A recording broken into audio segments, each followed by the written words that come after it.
When was the last time you went to the voting booth and believed that the candidate you were voting for was the best one for the job? Or did you just think the person was the best one you were given? Or did you not vote at all? America is on the decline. It is no longer the place of freedom it once was. It's no longer the place of prosperity that we all knew.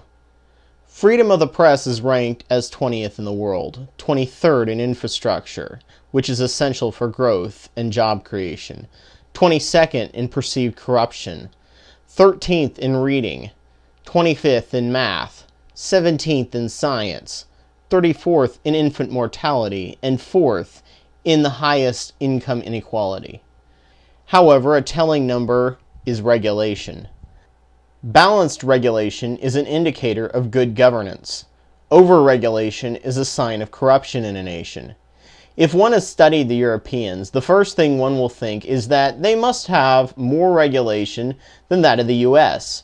They have regulation in green energy, healthcare, and other seemingly bizarre areas. According to research asking CEOs of multinational corporations, one would assume that they would rank these European nations as highly overregulated. The number one nation was India, followed by China, then Japan, and number 4 was the US. While numbers can be used and messed with by many people, let's look at some of the things the top overregulated nations have in common. China has a one-party system with many bribes by government officials. Although India and Japan have a multi-party system, they have had essentially one-party systems from their democratic inceptions due to party loyalty, and only recently have had opposing parties capable of taking on the main parties.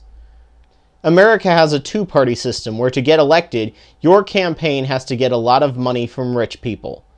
There is a very narrow black and white binary dichotomy. 99% of incumbent representatives kept their seats until 2006, when public anger became high. Many retired to become lucrative corporate lobbyists afterwards.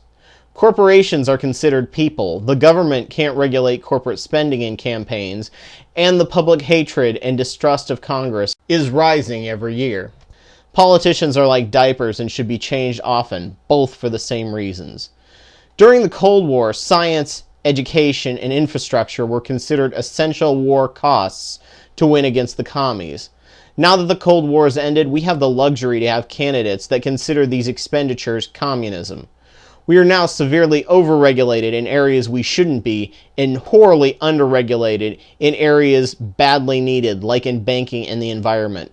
This overregulation gives fodder to the people who think all regulation is bad, while at least non-Euro Europe blasts past us for the title of the land of opportunity. Europe is very multi-partied. There are multiple voices and ideas of groups out there. In America, if you want to vote for a third party, you feel like you're throwing away your vote, and you aren't actually voting for that party, you're voting against the other party. What the population thinks is not correctly reflected by who gets elected. It's instead which party is more feared by voters. I would love the option to vote for Green or Social Democrat Party. My mom would love to be able to vote for Libertarian or the Constitution Party. But these parties tend to be who you vote for when you're so sick of the politics that neither of the major parties scare you enough to vote against one of them. So now we have a progressive president that most progressives consider moderate at best, and a GOP lineup full of crazy or ignored people. So how do we fix this? Telling people to just vote for third parties has done little to create real change. What we need is to reform elections so that all parties have the chance of winning. There is a system of voting that is used in Ireland and Australia, and now Tunisia and Egypt, called the preferential or ranked runoff voting. Instead of voting for one person, you instead rank your preferences. No longer will a vote for a third party be a waste. If they don't get the vote, your next choice now counts. The top two winners run against each other in a runoff poll, if no one candidate gets above 50%. There are not just two ways of thinking about things, there are many, but when there is only two allowed, the public debate can become narrowed and controlled. The Constitution fortunately allows most election reforms to occur at state level. It allows the state to decide how the elections are set up. Fairvote.org is a site dedicated to spreading information and setting up the preferential voting system so we can actually have a real voice in our nation and are not just voting for the person who scares us the least. Oakland, California and several other cities have tested it out already, but most people in the US aren't even aware of it. Most people I've explained it to, regardless of their political affiliation, have loved the idea. The only people who don't like the idea are parties currently in charge.